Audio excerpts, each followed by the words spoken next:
Hi అండి, welcome to మన తెలుగింటి రుచులు. ఇవాల్టి మన రెసిపీ పప్పు చెక్కలు.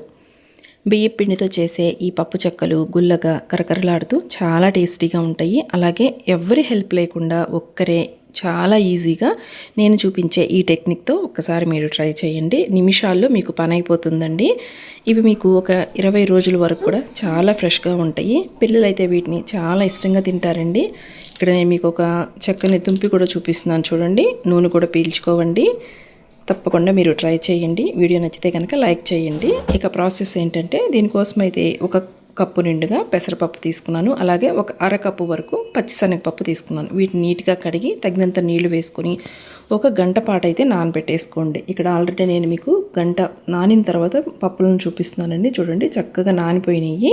ఇప్పుడు ఈ పప్పుల్లో ఉన్న ఎక్సెస్ వాటర్ అంతా కూడా వంపేసేయండి. మీకు పచ్చిశనగపప్పు వద్దు అనుకుంటే స్కిప్ చేసేయొచ్చండి. అలాగే మీకు ఇష్టం ఉంటే కనుక సగ్గు బియ్యం కూడా వీటితో పాటు నానపెట్టేసుకోండి. అవి వేసుకున్నా కూడా టేస్ట్ బాగుంటుంది. ఇప్పుడు వెడల్పుగా ఉండే ఒక పళ్ళెం తీసుకోండి. అందులోకి అదే కప్పుతోటి పప్పులే కప్పు మనము వేటితో తీసుకున్నామో అదే గిన్నెతోటి ఒక 5 కప్పుల వరకు అయితే వరిపిండి, పొడి బియ్యం పిండి ఉంటుంది కదండి, రేషన్ బియ్యంతో పట్టించినది ఉంటే మీరు ఆ పిండి వాడుకోండి, బాగుస్తాయి. లేదంటే షాప్లో తీసుకొచ్చినదైనా పర్వాలేదు. 5 కప్పులు సుమారు ఒక అర కేజీ పిండి ఉంటుంది. ఇలాగ పిండి వేసుకున్న తర్వాత ఇందులోకి ఆ నానబెట్టిన పప్పులు మొత్తాన్ని కూడా వేసేసాను. నెక్స్ట్ రుచికి సరిపడా సాల్ట్, నేనైతే 1.5 టీ స్పూన్ వరకు సాల్ట్ వేసుకున్నాను. నెక్స్ట్ ఇందులోకి మనము కరివేపాకు, అలాగే పచ్చిమిర్చి, అల్లం, చూడండి క్వాంటిటీ అయితే అల్లం అయితే ఒక అంగుళం ఉంటుందండి. పచ్చిమిర్చి అయితే ఇవి ఘాటున్న పచ్చిమిర్చి అండి. ఇవి నేను ఒక 12, 13 అలా ఉంటాయి పచ్చిమిర్చి తీసుకున్నాను. కరివేపాకు కూడా కొంచెం ఎక్కువే తీసుకోండి. ఇప్పుడు వీటిని ఒక మిక్సీ జార్లో వేసేసి నీళ్లు వేయకుండా కచ్చా పచ్చాగా కొంచెం పలుకుగా ఉండే విధంగా మిక్సీ పట్టేసుకోండి. నీళ్లు వేస్తే మనకి మెత్తటి పేస్ట్ లాగా అవుతుంది. నీళ్ళు అనేది వేయకుండా ఈ విధంగా చూడండి, మీకు అర్థమవుతుంది కదా వీడియోలో. ఇలాగ కొంచెం పలుకుగా ఉండే విధంగా కచ్చా పచ్చాగా మిక్సీ పట్టేసుకోవాలి. నెక్స్ట్ ఇందులోకి 1.5 టీ స్పూన్ వరకు అయితే జీలకర్ర వేసుకోండి. ఈ జీలకర్ర మనకి చెక్కలు తినేటప్పుడు పంటికి తగులుతూ బాగుంటుందండి టేస్ట్. నెక్స్ట్ ఒక పావు కప్పు వరకు మెల్టెడ్ బటర్, కరిగించిన వెన్న వేస్తున్నాను. మీ దగ్గర వెన్న అందుబాటులో లేకపోతే ఆయిల్ అయినా, కాచిన ఆయిల్ వేసుకోండి. కొంచెం వేడి చేసి ఆ నూనె వేసుకోండి, మనకి మంచి గుల్లగా వస్తాయండి. ఉంటే కనుక కంపల్సరిగా బటరే వేసుకోండి, మంచి టేస్ట్ ఉంటుంది. ఇప్పుడు వేసిన వెన్న కానీ లేదంటే ఆయిల్ కానీ పిండికి బాగా పట్టే విధంగా ఈ విధంగా కొంచెం సేపు బాగా పట్టించేసి చూడండి, ఇలాగ పట్టుకుంటే మనకి ఒక ముద్దలాగా ఫామ్ అవ్వాలండి. ఇలాగ ముద్దలాగా వచ్చింది అనుకుంటే కనుక మనకు కరెక్ట్గా వేసిన బటర్ అనేది సరిపోయినట్లు. ఇప్పుడు ఈ పిండిని కొంచెం టేస్ట్ చెక్ చేసుకోండి.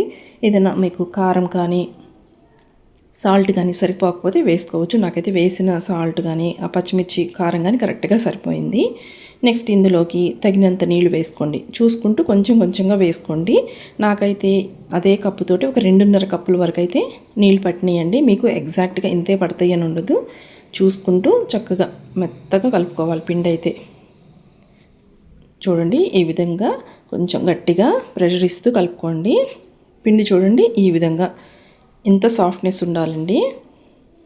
మనం చపాతీ పిండికి ఎలా కలుపుకుంటామో అలాగని లూజ్గా ఉండకూడదు.